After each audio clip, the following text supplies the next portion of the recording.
વિદ્યાર્થી મિત્રો, આજની મેન્સની સિરીઝનો એક સરસ મજાનો સવાલ છે. દર વખતની જેમ કહીશ કે વિશ્વસનીયતા શું છે, તો આ સવાલ જીપીએસસીએ પૂછ્યો છે, મેં એનો જવાબ લખ્યો છે અને જીપીએસસી એને ચેક કરીને મને ગુણ આપ્યા છે. તો આ એની વિશ્વસનીયતા છે. ક્લિયર છે? ઓકે. દર વખતની જેમ કહીશ કે સાધ્યમ ઓફલાઈન અને ઓનલાઈન એકેડમી એ દર વખતે જીપીએસસી ક્લાસ 1-2 અનુરૂપ અથવા તો ડિવાઇસો છે, એસટીઆઈ છે અને સીસી મેન્સ છે તેને અનુરૂપ મોક ટેસ્ટ કાઢતી હોય છે. તો જે પણ વિદ્યાર્થીને ઇન્ટરેસ્ટેડ હોય તો તમે આપ અમારી સાથે જોડાઈ શકો છો. પણ તમને એમ થાય કે સાહેબ અમે જાતે તૈયારી ઘરે કરીએ છીએ તો કેવી રીતના? તો આજનો લેક્ચર જોઈને તમે તમારી જાતે પણ તૈયારી કરી શકો છો. Okay, done. તો સવાલ શું છે? તો સવાલ એ છે, પોલિટીનો સવાલ છે અને સવાલ એવો પૂછ્યો હતો કે બંધારણના રક્ષક તરીકે ભારતની સર્વોચ્ચ અદાલતની કામગીરીનું મૂલ્યાંકન કરો. એટલે શબ્દ પહેલા યાદ રાખો, મૂલ્યાંકન. એનો મતલબ એમ કે તમારે સર્વોચ્ચ અદાલતનું કોઈ કાર્ય થયેલું છે એવું બતાવવું પડશે. મૂલ્યાંકન તમે કોની વસ્તુ કરી શકો? જે ઓલરેડી અવેલેબલ હોય એનું તમે મૂલ્યાંકન કરી શકો. જે વસ્તુ છે જ નહીં તો તમે એનું મૂલ્યાંકન કરી શકો નહીં. એટલે જ્યારે પણ સવાલમાં મૂલ્યાંકન શબ્દ આવે, બરાબર, અથવા તો શબ્દ આવે ઇંગ્લિશમાં એવેલ્યુએટ, તો એનો મતલબ એમ કે ઓલરેડી એ ફંક્શનિંગમાં છે, એને કોઈક કામ કરી ચૂક્યા છે, હવે તમારે એનું મૂલ્યાંકન કરવાનું છે અથવા તો ઇવેલ્યુએટ કરવાનું છે. એટલે તમારે તમારી વાત નથી કરવાની, સર્વોચ્ચ અદાલતે જે પણ એક્ઝામ્પલ સેટ કર્યા છે એનું તમારે મૂલ્યાંકન કરવાનું છે. અને કેવા દ્રષ્ટિએ? તો બંધારણના રક્ષક દ્રષ્ટિએ. તો પહેલાં પ્રથમમાં જો તમે પોલિટી સારું ભણ્યા હો તો તમને એ બાબતનો ખ્યાલ હોવો જોઈએ કે બંધારણ પોતે એની રક્ષા નહીં કરી શકતું હોય. શું કામ સુપ્રીમ કોર્ટને એની રક્ષા કરવી પડતી હશે? આ વસ્તુ તમને શબ્દ યાદ હોવો જોઈએ. જ્યારે હું એમ કહું કે મારો કોઈક સંરક્ષક છે, મારે કોઈક સિક્યોરિટી ગાર્ડ રાખવો પડે છે, તો એનો મતલબ એમ કે કંઈક મારી ઉપર ચેલેન્જીસ છે કે હું એને પહોંચી નહીં વળું, એટલા માટે કોઈ એક વ્યક્તિને રાખવો પડે છે. તો બંધારણ એવું તો શું છે કે બંધારણનું સંરક્ષણ કરવું પડે. ક્લિયર? તો આ પોઈન્ટ તમારા માઇન્ડમાં યાદ રાખજો, કારણ કે આ પોઈન્ટ કેવો છે, તમે કંઈક એવું વાંચ્યું હશે કે બંધારણ એ રિજિડ પણ છે ભારતનું, અને ભારતનું બંધારણ ફ્લેક્સિબલ પણ છે. રિજિડ એટલે કે શું કહેવાય, જડ અથવા તો કઠોર, કે જે બદલી ન શકાય, અને લચીલું એટલે કે ગમે ત્યારે બદલી શકાય. તો રક્ષણ ક્યારે કરવું પડે? જ્યારે એ પોતે ગમે ત્યારે બદલી શકતું હોય તો જ આપણે એનું રક્ષણ કરવું પડે. કે આમને ભાઈ મેન્ટેન રાખો, ભાઈ આને તો ગમે તે આવીને ગમે તે જોગવાઈ બદલી નાખે છે. તો એ સેન્સમાં તમારે એક પોઈન્ટ યાદ રાખવો પડશે. એટલા માટે મેં કીધું કે આવો સવાલ પહેલાં એને સમજો કે બંધારણના રક્ષણની જરૂર છે, એટલે એવી કોઈક જોગવાઈ હોય કે બંધારણમાં છેડછાડ થઈ શકે. પછી ભારતની સર્વોચ્ચ અદાલત શું કામ એ કરે છે અને એણે જે કામ કર્યું છે એનું મૂલ્યાંકન કરો. બસ આ 3 એંગલ ઉપરથી લખીએ તો આપણે સારા માર્ક મળે. મને કેટલા માર્ક આપ્યા છે? મને 6.5 માર્ક આપ્યા છે. મને કેટલા માર્ક આપ્યા છે? 6.5 માર્ક આ સવાલ માટે મને મળ્યા છે. ક્લિયર? તો ચાલો આપણે જોઈએ કે મેં શું લખ્યું તો મને સારા માર્ક મળ્યા છે. ઓકે, તો જુઓ, મેં તમને કીધું એમ કે 4 માર્કથી વધુ કોઈ પણ હોય તો એ સારા માર્ક કહેવાય. 4 mark A on an average mark કહેવાય. પછી એ 4 માર્ક સારા માર્ક પણ હોઈ શકે જો એ સવાલમાં બધાને એકદમ પાડી દીધા હોય, 2 માર્ક કે 1 માર્કે પાડી દીધા હોય, ત્યારે 4 માર્ક એ તમારા માટે સારા હોય. ક્લિયર? આ કોમ્પિટિટિવ એક્ઝામ છે, માર્કિંગ સિસ્ટમ તમારે સમજવી પડે કે બધાને આપ્યા છે એમાંથી તમારા સારા છે તો એ સારા કહેવાય. ક્લિયર? એટલે 10માંથી કદાચ કોઈને બધાને 1-1 માર્ક આપ્યો હોય તો તમારે 2 માર્ક હોય ને તો એ સારા ગણાય. આટલું ક્લિયર? ઓકે, ચાલો. તો હવે આપણે જોઈએ કે ભાઈ 6.5 માર્ક ન્યાયથી આપ્યા છે કે નથી આપ્યા. બરાબર? હું મારી ભૂલ હશે તો હું બતાવીશ. એવું નથી કે આઈ એમ ધ સુપિરિયર ઓથોરિટી. બરાબર? એવું કોઈ દુનિયામાં નથી હોતું. આ ફિલ્ડમાં દરેક વ્યક્તિ સારો વિદ્યાર્થી છે, પછી ફેકલ્ટી હોય કે જે પણ વિદ્યાર્થી મેઇન્સ લખવા માટે એલિજિબલ થયો છે, બધા જ. આટલું ક્લિયર? તો બધામાંથી શીખો એક ભાઈ. Evaluate the functioning of supreme court of India as a Guardian of constitution. તો પહેલાં આપણે સર્વોચ્ચ અદાલતને વ્યાખ્યાયિત કરી કે ભાઈ સર્વોચ્ચ અદાલતને મારે વ્યાખ્યાયિત કરવું તો શું કીધું કે આ એક બંધારણીય સંસ્થા છે. એટલે કે કોઈ એક એક્ટ દ્વારા કે કોઈ એક્ઝિક્યુટિવ ઓર્ડર દ્વારા બનેલી સંસ્થા નથી, બંધારણમાં ઉલ્લેખિત સંસ્થા છે. એટલે આ એક બંધારણીય સંસ્થા છે. અનુચ્છેદ 124માં વિસ્તૃત માહિતી આપવામાં આવી છે. એટલે કે અનુચ્છેદ 124 એ સર્વોચ્ચ અદાલતને વ્યાખ્યાયિત કરે છે, એને ઉલ્લેખ કરે છે, અને એ આ એક બંધારણીય સંસ્થા છે. તે ભારતના બંધારણ અને તેની સંસ્થાઓનું નીચે થોડું કટ થયું હોય એવું લાગે છે. તે ભારતના બંધારણ અને તેની સંસ્થાઓનું રક્ષણ કરે છે. આટલું પહેલાં ક્લિયર છે? ઉપર કે નીચે થોડું કટ થયું છે, પણ આ સેન્ટેન્સ આવી રીતના છે, તે ભારતના બંધારણ અને તેની સંસ્થાઓનું રક્ષણ કરે છે. આટલું ક્લિયર? તો હવે પહેલી વસ્તુ શું આવી? સર્વોચ્ચ અદાલતને અનુચ્છેદે આપણે સમજાવી દીધી. તે કેવા પ્રકારની સંસ્થા છે, વૈધાનિક સંસ્થા છે કે કારોબારી સંસ્થા છે કે બંધારણીય સંસ્થા છે, એનો ઉલ્લેખ કરી દીધો. અનુચ્છેદ, બંધારણીય સંસ્થા, અને ત્રીજું એનું કામ શું છે? તો બંધારણ અને તેની સંસ્થાઓનું રક્ષણ કરવું. આટલું બધાને ક્લિયર છે? ચાલો, હવે શું છે? બંધારણના રક્ષક તરીકે ભારતની સર્વોચ્ચ અદાલતની કામગીરી. તો બંધારણના રક્ષક તરીકે શું કામ કરી શકે? તો અહીં આપણે કર્યું છે. હવે અમુક સવાલ એવા આવે છે કે જે 2.5 પેજમાં આપેલા હોય. જેમ કે આ સવાલ બંધારણનો તો એ 2.5 પેજમાં આપેલો હતો, એટલે કે જે રકમ છે, જે શું કહેવાય સવાલ છે, એ આગલા પેજમાં. પછી આવા 2 પેજ આખા આપેલા છે, બરાબર? જનરલી કેવું હોય કે અહીંથી સવાલ ચાલુ થતો હોય, આ પેજ ને આ પેજ. જ્યારે આમાં આવો તો મેં આગળના પેજમાં એટલી વસ્તુ મૂકી દીધી અને પછી આ 2 પેજનો ઉપયોગ આવી રીતના કર્યો છે. એટલું ક્લિયર? તો જો બંધારણીય જોગવાઈઓનું રક્ષણ કરે છે કારણ કે ભારતનું પોલિટિકલ સ્ટ્રક્ચર સમવાય તંત્ર છે, તેથી તેનું મહત્વ સવિશેષ છે. આ મારી દ્રષ્ટિએ બેસ્ટ પોઈન્ટ કહેવાય. શા માટે એને બંધારણનું રક્ષણ કરવું જોઈએ? તો તમે કદાચ એવું બંધારણીય જોગવાઈનું રક્ષણ કરે છે કારણ કે તે ભારતનું પોલિટિકલ સ્ટ્રક્ચર સમવાય તંત્ર છે. જે પણ વ્યક્તિ ધારો કે સારું પોલિટી જે વિદ્યાર્થી જાણતો હશે એ આ મારો પોઈન્ટ સમજી જશે, અથવા તો કોઈ આપણો પેપર ચેકર છે કે જે આનો તજજ્ઞ છે એ પણ આ વાક્ય સમજી જશે કે શું કામ કીધું કે બંધારણનું રક્ષણ કરવું જરૂરી છે. કારણ કે ભારતનું બંધારણ એ સમવાય તંત્રનો ગુણ ધરાવે છે, એટલે કે એમાં 2 સ્તરની સરકાર હોય અને એના વચ્ચે સત્તાનું સ્પષ્ટ વિભાજન હોય છે. જો આમાં કોઈ પણ તકરાર થાય તો રાજ્ય અને કેન્દ્ર વચ્ચે જો સુમેળતા વર્યા સંબંધ ન સ્થપાય તો ભારતના સંઘવાદ ઉપર ખતરો આવી જાય. અને ત્યારે બંધારણ દર વખતે નહીં બોલે કે હું આમ કહું છું, આમ કહું છું. બંધારણ તો એક સ્ટેટિક વસ્તુ જે લખાણી છે એમાં ડાયનેમિક તમે બદલાવ કરતા રહેશો. પણ તો સુપ્રીમ કોર્ટને સત્તા આપી છે કે એનું સાચું અર્થઘટન કહીને બેયને કહી દો કે કેન્દ્ર તારી ભૂલ છે કે રાજ્ય સરકાર તારી ભૂલ છે. ક્લિયર છે? તો એટલા માટે આપણે પહેલો પોઈન્ટ શું મૂક્યો? બંધારણની જોગવાઈનું રક્ષણ કરવું કરે છે કારણ કે ભારતનું પોલિટિકલ સ્ટ્રક્ચર સમવાય તંત્ર છે, તેથી તેનું મહત્વ સવિશેષ છે. હવે આ જે ડાયાગ્રામ દોર્યો છે એમાં મેં શું લખ્યું છે? બંધારણના રક્ષણ માટે ઉપયોગમાં લેવાતી રીત. એટલે જ્યુડિશિયલ રિવ્યુ કરે. શું કરે? જ્યુડિશિયલ રિવ્યુ કરે. એટલે આપણે બધાને ખબર છે કે કોઈ પણ વસ્તુ બની જાય તો સુપ્રીમ કોર્ટ એનો રિવ્યુ કરીને એમ કહી શકે કે આ બંધારણીય છે કે ગેરબંધારણીય. ગેરબંધારણીયને જો દૂર કરી નાખે તો એ બંધારણનું રક્ષણ કર્યું કહેવાય.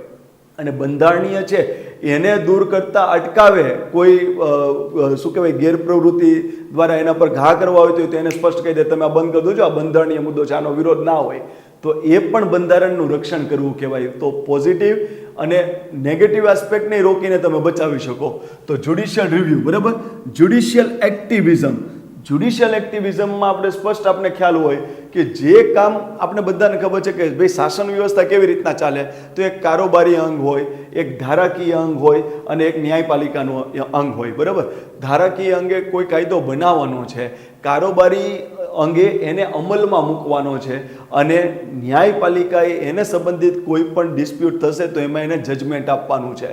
તો અમુક બાબતો એવી હોય કે ન્યાયપાલિકા પોતે બનાવેલા ધારાધોરણથી થોડું બહાર જઈને ન્યાય આપવા માટે કોઈ કામ કરે તો આપણે એમ કહેશું જ્યુડિશિયલ એક્ટિવિઝમ. એટલે કે આ તમારે હકીકતે નહોતું, આ તમારા ક્ષેત્રમાં નથી, પણ ન્યાય આપવા માટે જરૂરી હોય તો ક્યારેક ન્યાયપાલિકા પોતાના ક્ષેત્રથી થોડું ઉપર જઈને કે જે ક્યારે એણે નથી કર્યું એ કરે છે તો એને કહેવાય જ્યુડિશિયલ એક્ટિવિઝમ. તો આના દ્વારા પણ એ બંધારણ રક્ષણ માટે કાર્યવાહી કરે છે. પછી વિશેષ સંજોગોમાં આર્ટિકલ 142 આ લખીએ તો પણ આપણે પેપરમાં કદાચ અલગ પડી શકીએ, કારણ કે બહુ ઓછા વિદ્યાર્થીઓ કે ઓછા લોકો આર્ટિકલ 142નો ઉલ્લેખ કરશે. આર્ટિકલ 142 એવું કહે છે કે ન્યાય દેવા માટે બંધારણમાં જે પણ ઉલ્લેખ નથી એવી બાબતો પણ કોઈ એની સામે આવે સુપ્રીમ કોર્ટ સામે, તો જો અંતિમ ન્યાય કે જે તમારે એક્ઝેક્ટ ન્યાય દેવા માટે કોઈક વસ્તુ તમારા ક્ષેત્રથી બહાર નીકળીને કદાચ ન કરવાની બાબત પણ તમે કરી બતાવો તો એને કહેવાય આર્ટિકલ 142 નો ઉપયોગ સુપ્રીમ કોર્ટે કર્યો. આની પછી મેઇન સિરીઝની બહાર આપણે નીકળશું ત્યારે તમને આર્ટિકલ 142 ને ઇન ડેપ્થમાં પણ ભણાવવાનો આ પ્લેટફોર્મ ઉપર આપણે પ્રયત્ન કરશું, કારણ કે બહુ મહત્વની છે આર્ટિકલ 142. તો એનો ઉપયોગ કરીને પણ સુપ્રીમ કોર્ટ આકરો નિર્ણય લઈ શકે, કારણ કે સમાજમાં એ દાખલો બેસાડવાનો હશે કે ન્યાય, અંતિમ ન્યાય માટે કદાચ મારે આવું કરવું પડે તો પણ હું કરીશ. ક્લિયર? તો એને કહેવાય વિશેષ સંજોગોમાં આર્ટિકલ 142 નો ઉપયોગ કરવો. આવો કેસ તમે ક્યાં જોયો હશે? જ્યારે તમે એવું જોયું હશે કે ધારો કે કંઈક રાજીવ ગાંધીના હત્યારા હતા, એ વર્ષોથી જેલમાં હતા, બરાબર, પછી એને જ્યારે છોડવાની વાત કરવામાં આવી અને જ્યારે એનો નિર્ણય નહોતો લેવામાં આવતો ત્યારે સુપ્રીમ કોર્ટે આ આર્ટિકલ 142 નો ઉપયોગ કરીને એમ કીધું હતું કે ભાઈ હવે એને જેલમાંથી છોડવાના છે. ત્યારે એવું કહેવામાં આવ્યું હતું કે ભાઈ હવે એને સજા ભોગવી લીધી છે, હવે અમે એને છોડવાની વાત કરીએ છીએ, તો છતાંય જો એ અપીલ આગળ નથી વધતી તો એમાં જ્યારે કર્યું હતું ત્યારે એમ કહેવામાં આવતું હતું કે આર્ટિકલ 142 નો ઉપયોગ કર્યો. ક્લિયર? પણ ડિટેલમાં પછી જોવાનું. અત્યારમાં આપણે મેઇન્સ ઓરિએન્ટેડ સવાલને આપણે ન્યાય આપીએ. ક્લિયર? પછી ધારાકીય સંસ્થાની અમર્યાદા ઉપર લાગુ રહે. એટલે ધારાસભા પછી ગમે તેમ મન ફાવે એવી રીતના કાયદાઓ બનાવવા મળે તો એ ચાલે નહીં. એને સુપ્રીમ કોર્ટ તરત જ એને ટોકશે. અત્યારમાં જ તમે જોયું હશે તો ધારો કે ઇલેક્ટ્રોલ બોન્ડ હશે તો તરત જ સુપ્રીમ કોર્ટ એના પર કોઈ પણ કાર્યવાહી કરી અને કહેશે કે આ ગેરબંધારણીય છે. એટલે ધારાસભા કોઈ પણ વસ્તુ બનાવે, કોઈ પણ વસ્તુ પસાર કરી દે એટલે એવું નથી કે માન્ય રહે. જો એ બંધારણીય મૂલ્યોથી વિપરીત હોય તો તરત જ એને રદ કરી દેશે. તો ધારાકીય સંસ્થાઓની અમર્યાદા ઉપર અંકુશ રાખે. કારોબારી તંત્રને મનસ્વી નિર્ણય લેતા હોય એના પર લગામ લાગે. એટલે એક્ઝિક્યુટિવ બોડી, કોઈ આઈએએસ ઓફિસર હોય કે કોઈ સરકારી તંત્ર હોય એમ કહે કે મને સત્તા મળી એટલે હું ગમે તે કરી નાખું, તો એ વસ્તુ ચાલે નહીં. જ્યુડિશિયલ સેલ્ફ રિસ્ટ્રેન્ટ, આ શબ્દ પણ બહુ મહત્વનો છે. જ્યુડિશિયલ સેલ્ફ રિસ્ટ્રેન્ટ દ્વારા પોતાના વર્તન પર પણ મર્યાદા રાખે. મને એવું લાગે છે કે મેં આ પોઈન્ટ જે લખ્યો છે એ બહુ આકર્ષક છે જો આપણે સમજી શકીએ તો, અને તમને પણ સમજાવું કે આને કેવી રીતના આપણે એને ઇફેક્ટિવ કહેવાય. જ્યુડિશિયલ એક્ટિવિઝમ ઉપર વાત કરશો તો જ્યુડિશિયલ રિસ્ટ્રેન્ટ ઉપર પણ વાત કરવી જોઈએ. જ્યુડિશિયલ એક્ટિવિઝમ એટલે શું? ન્યાયપાલિકાના જજ એમ કહે કે આ કારોબારી તંત્રએ કે આને નથી કર્યું એટલે અમે આને ઓર્ડર આપીએ છીએ આ કરવા માટે. એટલે એની ન્યાયપાલિકાનો ન્યાય આપવાના કામ સિવાય કારોબારી અને ધારાકીય બાબત ઉપર એ કામ કરે તો એને આપણે એમ કહેવાય કે એને ન્યાય બેસાડવા માટે, સારો દાખલો આપવા માટે એક્ટિવ થઈને કામ કર્યું, જ્યુડિશિયલ એક્ટિવિઝમ. અને જ્યુડિશિયલ રિસ્ટ્રેન્ટ એટલે શું? એટલે પોતાની જાતને મર્યાદામાં રાખવાની. એટલે શું કહેશે? કારોબારી તંત્રને કહેશે કે આ અમારે કરવાનું હોય કે તમારે કરવાનું, તમે કરો ને, અમે કંઈ જજમેન્ટ નહીં આપીએ પણ અમે તમને ગાઈડલાઇન્સ આપીએ, તમે બનાવો ને સાહેબ, બરાબર, આ અમારું કામ નથી. આવું કહીને એને જ્યુડિશિયલ રિસ્ટ્રેન્ટ કહેવાય. એટલે કે પોતાની જાતને મર્યાદામાં રાખવી, એ બંધારણનું રક્ષણ કર્યું જ કહેવાય. કેમ? કારણ કે જો સુપ્રીમ કોર્ટ એવું સમજી જાય કે ભાઈ પબ્લિક અત્યારમાં આપણી ફેવરમાં છે, સરકારની વિરોધમાં છે, એટલે એ મોટું થઈને એ બધા ગમે તેવા ડિસિઝન દેવા મળે તો એ બંધારણ ઉપર ઘા મારે છે. કેમ?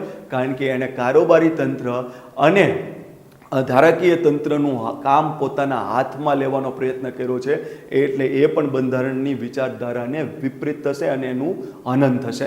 તો શું થયું? તો બંધારણના રક્ષણ માટે સુપ્રીમ કોર્ટ કેવા કેવા હથકંડા અપનાવશે? જ્યુડિશિયલ રિવ્યૂ કરવું, જ્યુડિશિયલ એક્ટિવિઝમ કરવું, વિશેષ સંજોગોમાં આર્ટિકલ 142 નો ઉપયોગ કરવો, ધારાકીય સંસ્થાને અંકુશમાં રાખવી, કારોબારી તંત્રને મનસ્વીપણે નિર્ણય લેતા અટકાવવા અને જ્યુડિશિયલ સેલ્ફ રિસ્ટ્રેન્ટ દ્વારા પોતાના વર્તનને પણ મર્યાદિત કરશે. એટલે પોતે પણ એવું નહીં કરે કે બંધારણનું તમારે વ્યાખ્યા કરવાની છે ને તમે જ નવી વ્યાખ્યાઓ ઉમેરવા માંડો તમારી રીતના, તો નહીં ચાલે. તો એ મિકેનિઝમને કહેવાય જ્યુડિશિયલ સેલ્ફ રિસ્ટ્રેન્ટ. એટલે પોતાને મર્યાદામાં રાખો, પછી બીજાને સલાહ દોજો. તો આટલી વસ્તુ દ્વારા એ રક્ષણ કરે છે. આટલું ક્લિયર? હવે શું છે કે ભાઈ એના જે કામગીરી છે એનું મૂલ્યાંકન તો કરો. અહીંયા તમે કહી દીધું સર્વોચ્ચ અદાલત શું છે, સર્વોચ્ચ અદાલત કઈ રીતે બંધારણનું રક્ષણ કરે છે. હવે એની કામગીરીનું મૂલ્યાંકન કરો. એટલે ભાઈ કઈ કામ કર્યું છે એને તો એનું મૂલ્યાંકન કરો. તો જો જો નેશનલ જ્યુડિશિયલ અપોઇન્ટમેન્ટ કમિશન જે હતું, નેશનલ જ્યુડિશિયલ અપોઇન્ટમેન્ટ કમિશનને જ્યુડિશિયલ રિવ્યુ દ્વારા રદ કરી દીધું હતું સુપ્રીમ કોર્ટે કે આ ગેરબંધારણીય છે, આને રદ કરવામાં આવે. એટલે એમાં એવું કહ્યું હતું કે જજનું જે પણ ન્યાયપાલિકામાં જજીસનું નિમણૂક પ્રક્રિયા છે તો એમાં જ્યારે શું કહેવાય સરકાર ધારાકીય અંગ અને કારોબારી અંગ દ્વારા કોઈ દખલગીરી થાય તો તરત જ કીધું કે આ વસ્તુ અમે રદ કરીએ છીએ. તો એની કામગીરીનો પહેલો પાર્ટ કે અમને એમ લાગે છે કે બંધારણમાં જો સરકારી અથવા તો કોઈ અંગ એમાં ઇન્વોલ્વ થઈ જશે જજની નિમણૂકમાં તો કદાચ જજ જે હશે એ કદાચ જે તે સરકાર અથવા તો જે એની સિલેક્શન કમિટી છે એને બાયસ થઈ જશે. એના કરતાં જેમ ચાલે છે એવી જ રીતના ચાલવા દો. એટલે નેશનલ જ્યુડિશિયલ અપોઇન્ટમેન્ટ કમિશનને રદ કરવામાં આવ્યું. પછી બેઝિક સ્ટ્રક્ચર ઓફ કોન્સ્ટિટ્યુશન, બરાબર, basic structure of constitution declare કરીને એમ કીધું કે આમાં કોઈ પણ પ્રકારે બદલાવ થઈ શકશે નહીં. એટલે શું? જો આર્ટિકલ 368 અંતર્ગત બંધારણમાં બદલાવ લાવી શકાય, બરાબર, બંધારણમાં બદલાવ લાવી શકાય આર્ટિકલ 368 અંતર્ગત. પણ એનો મતલબ એમ નહીં કે બંધારણની જે મૂળ ભાવના હોય એ જ તમે બદલી નાખો. બદલાવ લાવવામાં, બરાબર, મેકઅપ એટલો બધો ન કરો કે તમારો ફોટો જોઈને તમારા પપ્પા એમ કે આ કોણ છે, બરાબર, એમ પણ નહીં. મેકઅપ કરો પણ એટલો બધો નહીં કે તમારી આઈડેન્ટિટી ભૂલાઈ જાય, તમને કોઈ ઓળખી ના શકે. તો બંધારણમાં સુધારો કરી શકાય આર્ટિકલ 368 અંતર્ગત, પણ એના પર પણ અંકુશ હોવું જોઈએ. નહીં તો બંધારણને કોઈ આખી વિખી જ નાખશે, પોતાની રીતના દરેક જે પણ શાસન વ્યવસ્થામાં જેની મેજોરિટી આવે એ બદલાઈ નાખશે. તો એમ નહીં. તો શું કર્યું? સુપ્રીમ કોર્ટના જજમેન્ટથી ક્રિએટ થયું બેઝિક સ્ટ્રક્ચર ઓફ કોન્સ્ટિટ્યુશન કે જેને આર્ટિકલ 368 અંતર્ગત પણ બદલી શકાય નહીં. તો કઈ બાબત? તો રૂલ ઓફ લો, કાયદાનું શાસન, નહીં એક વ્યક્તિનું, નહીં એક ધર્મનું, નહીં એક જાતિનું, નહીં એક જ્ઞાતિનું, નહીં એક ભાષાનું. રૂલ ઓફ લો, કાયદો શું કહે છે એ પ્રમાણે શાસન વ્યવસ્થા ચાલશે. તો આમાં કોઈ છેડછાડ ના થઈ શકે. પાર્લામેન્ટરી સિસ્ટમ ઓફ ગવર્મેન્ટ, એટલે કે ગવર્મેન્ટની સંસદીય પ્રણાલી છે, પ્રમુખશાહીવાળી પ્રણાલીની સંસદીય પ્રણાલી વાળું જે આપણું બંધારણ છે એ પણ બેઝિક સ્ટ્રક્ચર ઓફ કોન્સ્ટિટ્યુશન્સ છે. એટલે એમાં પણ કોઈ બદલાવ લાવી શકશે નહીં. પછી ફેડરલ સ્ટ્રક્ચર, કિંગ યુ નીચે, યસ, ફેડરલ સ્ટ્રક્ચર અને જ્યુડિશિયલ રિવ્યુ. જ્યુડિશિયલ રિવ્યુને પણ બેઝિક સ્ટ્રક્ચર ગણી લીધું. એટલે એને કોઈ હટાવી ન શકે. એટલે શું ખબર છે કે જો જ્યુડિશિયલ રિવ્યુને કોઈ હટાવી નાખે બંધારણમાંથી તો બંધારણના રક્ષણ કરવા માટેની સુપ્રીમ કોર્ટની ભૂમિકા જ રદ થઈ ગઈ. કેમ? કારણ કે કોઈ પણ કાયદો બનાવી નાખશે એમ કે તમને ક્યાં જ્યુડિશિયલ રિવ્યુ કરવાની અધિકાર છે, તમે એ રિવ્યુ ના કરી શકો. અમે કાયદો બનાવ્યો, કાયદેસરની સંસદે પસાર કરી દીધો છે, તો તમે કઈ શક્તિથી તમે અમારું રિવ્યુ કરી શકો?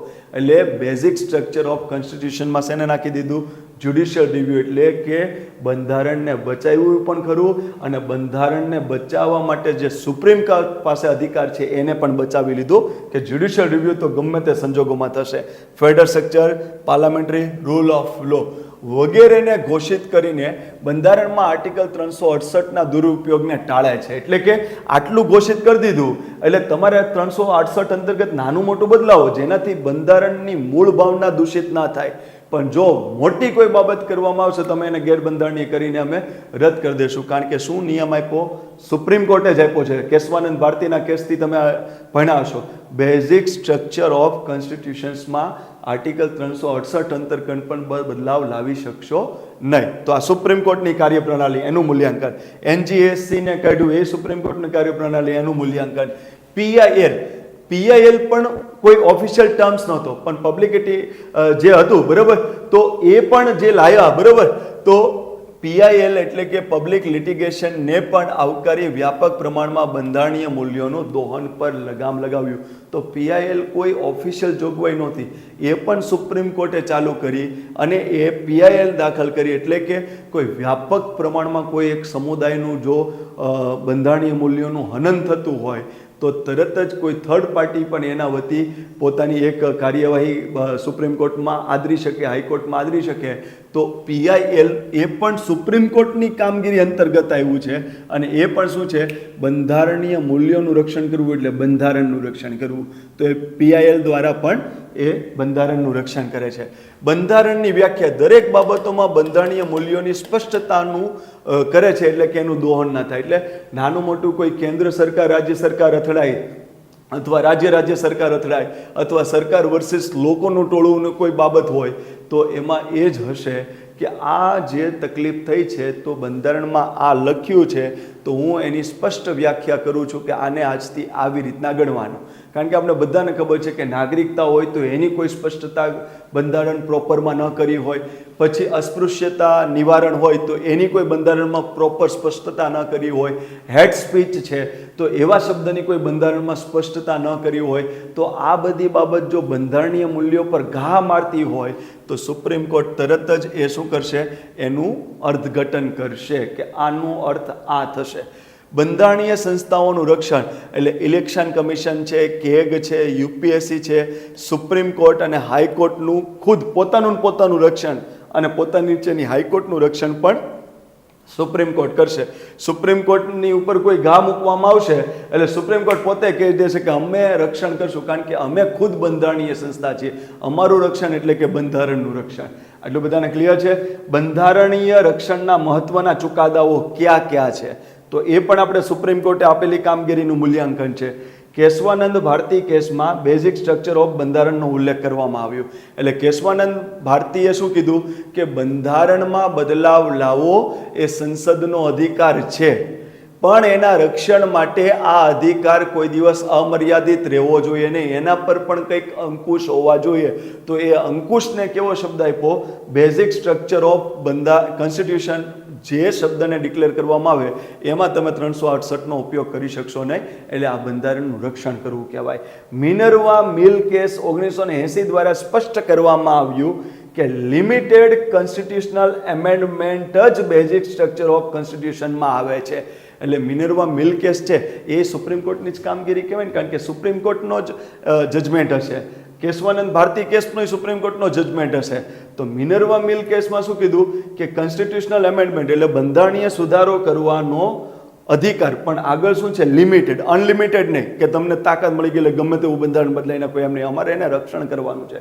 તો લિમિટેડ કોન્સ્ટિટ્યુશનલ એમેન્ડમેન્ટ જ બેઝિક સ્ટ્રક્ચર ઓફ કોન્સ્ટિટ્યુશનમાં આવે છે. એટલે કે બેઝિક સ્ટ્રક્ચરમાં જો મારે કોન્સ્ટિટ્યુશનલ એમેન્ડમેન્ટનો પાવર મૂકવો હોય તો એની આગળ શબ્દ હશે અનલિમિટેડ નહીં, લિમિટેડ. એટલે તમે માપમાં રહીને જ એમાં બદલાવ કરી શકો, કારણ કે બંધારણનું રક્ષણ કરવું પડે, નહીંતર તો આખું બંધારણ મૂળ ભાવના જ કોઈ બેસશે. ક્લિયર?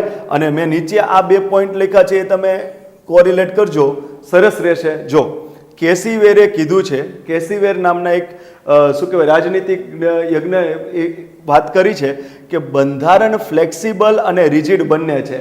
એટલે બંધારણમાં ઇઝીલી અમુક બાબતની પ્રોવિઝન્સ છે એમાં ઇઝીલી સુધારા નથી થતા, એના માટે કઠિન જોગવાઈઓ છે. પણ અમુક બંધારણની જોગવાઈ એવી છે કે જે સરળતા ચપટીભેર નાની એવી મેજોરિટી હોય એટલે તમારે બદલી નાખાય. તો બંધારણ એ રિજિડ પણ છે અને ફ્લેક્સિબલ પણ છે. એટલે તરત જ નીચે આગળની ના શું લખી છે? તેના ફ્લેક્સિબિલિટીના ગુણના કારણે બંધારણનું રક્ષણ કરવું ખૂબ જરૂરી છે. કેમ? કારણ કે જો બંધારણ રિજિડ હોય ને તો કોઈ રક્ષણની જરૂર નથી. તમે પોતે મજબૂત હો, જીમ બીમ કરતા હોય તો તમારે બોડીગાર્ડ રાખવાની જરૂર નથી. પણ જો તમે નબળા હો તો તમારી પાસે જો એવો અધિકાર હોય તો તમારે કોઈકને તમારા રક્ષણ માટે રાખવું પડશે. એમ જ જો બંધારણ રિજિડ હોય એટલે કે એમાં બદલાવની જોગવાઈ બહુ કઠિન હોય તો બંધારણ પોતાની જાતે પોતાનું રક્ષણ કરી લેશે. કેમ? કારણ કે એમાં એનો બદલાવ લાવવો જ નથિંગ ટુ ઇમ્પોસિબલ જેવી અઘરી જોગવાઈઓ છે. પણ બંધારણનો અમુક પોર્શન એવો છે કે જે સાવ સિમ્પલથી એમાં બદલાવ આવી જાય છે, એટલે એનો ફ્લેક્સિબિલિટીનો ગુણ છે. એટલા માટે એને રક્ષણ આપવું પડે. જો રક્ષણ ન આપે તો આજે શું કીધું વર્ષો પછી શું હોય એ તમે મેચ જ નહીં કરી શકો. ક્લિયર? તો આખો સવાલ આપણે લખ્યો કેવી રીતના? આપણે 6.5 માર્ક મળ્યા. સર્વોચ્ચ અદાલતની કામગીરીનું બંધારણ રક્ષણ માટેની કામગીરીનું મૂલ્યાંકન હતું. તો સર્વોચ્ચ અદાલતની વ્યાખ્યા લખી દીધી. એ ભાઈ બંધારણીય સંસ્થા છે, આર્ટિકલ 124 છે અને એનું કામ છે બંધારણ અને બંધારણીય સંસ્થાઓનું રક્ષણ કરવું. ઓકે, એ કઈ રીતના કરશે? તો જ્યુડિશિયલ એક્ટિવિઝમ, જ્યુડિશિયલ રિસ્ટ્રેન્ટ છે, PIL છે, પછી શું કહેવાય આપણે જ્યુડિશિયલ રિવ્યૂ છે, કારોબારી તંત્રને મનસ્વી થતાં અટકાવી, ધારાકીય શિસ્તાને મનસ્વી નિર્ણય લેતા અટકાવવા. તો આ બધા જ પોઈન્ટ લઈ લીધા અને મોસ્ટ IMP આર્ટિકલ 142નો ઉપયોગ કરીને બંધારણના રક્ષણ, બંધારણીય મૂલ્યોના રક્ષણ માટે ગમે તે સ્ટેપ લઈ શકે. આટલું ક્લિયર? એને વિશિષ્ટ સ્થિતિ મળે છે એમાં. ઓકે, એને કામ શું કર્યા તો બેઝિક સ્ટ્રક્ચર્સ ઓફ કોન્સ્ટિટ્યુશન લાવ્યા, એમાં અમુકની જોગવાઈ કરી. આર્ટિકલ 368 લિમિટેડ સાથે કોન્સ્ટિટ્યુશનલ પાવર આપે છે અમેન્ડ કરવાનું, એ જોગવાઈ કરી. નેશનલ જ્યુડિશિયલ અપોઇન્ટમેન્ટ કમિશનને રદ કર્યું, બરાબર. એ ઉપરાંત બંધારણના ડિસ્પ્યુટ થાય ત્યારે વ્યાખ્યાયિત કરે છે શબ્દોને, બંધારણીય સંસ્થાઓનું રક્ષણ કરે છે. અને જો અત્યારમાં પેપર આવે અત્યારમાં તો તમે એમ પણ કહી શકો કે ઇલેક્ટ્રોલ બોન્ડ જેવી સિસ્ટમ્સને પણ રદ કરવામાં આવી છે. એટલે કે બંધારણમાં જે મૂલ્યો હોય, લોકશાહીનું મૂલ્ય છે સ્વતંત્ર ચૂંટણી કરવી અને નાગરિકને દરેક બાબતનો જાણવાનો અધિકાર છે, વાણી અને અભિવ્યક્તિની સ્વતંત્રતા છે. તો જો ઇલેક્ટ્રોલ બોન્ડમાં પણ એવી કોઈ ઘટનાઓ હોય કે જેમાં વ્યક્તિને કોઈને મત આપવાના અધિકાર માટે એ સંસ્થાની નોલેજ જાણવાનો એનો અધિકાર હશે કે એને કોણે ફંડ આપ્યું, કોણે નથી આપ્યું, જો એમાં કોઈક એનોનિમસ જોવા મળતું હશે કે એમાં કોઈક ગુપ્તતા જોવા મળતી હશે જે નાગરિકના એ અધિકારનું હનન કરે છે કે મને આની માહિતી હોવી જોઈએ કારણ કે આને હું મત આપવા માગું છું, તો એને તરત જ રદ કરી દેશે. તો એ પણ સુપ્રીમ કોર્ટનું તમે મુદ્દો ટાંકી શકો કે બંધારણનું રક્ષણ, બંધારણીય મૂલ્યોનું રક્ષણ. ક્લિયર છે? તો આ રીતના આપણે આગળ વધતા જશું. તો અહીંયા આપણે આ ટોપિકને એન્ડ કરીએ છીએ. જય હિન્દ, જય ભારત.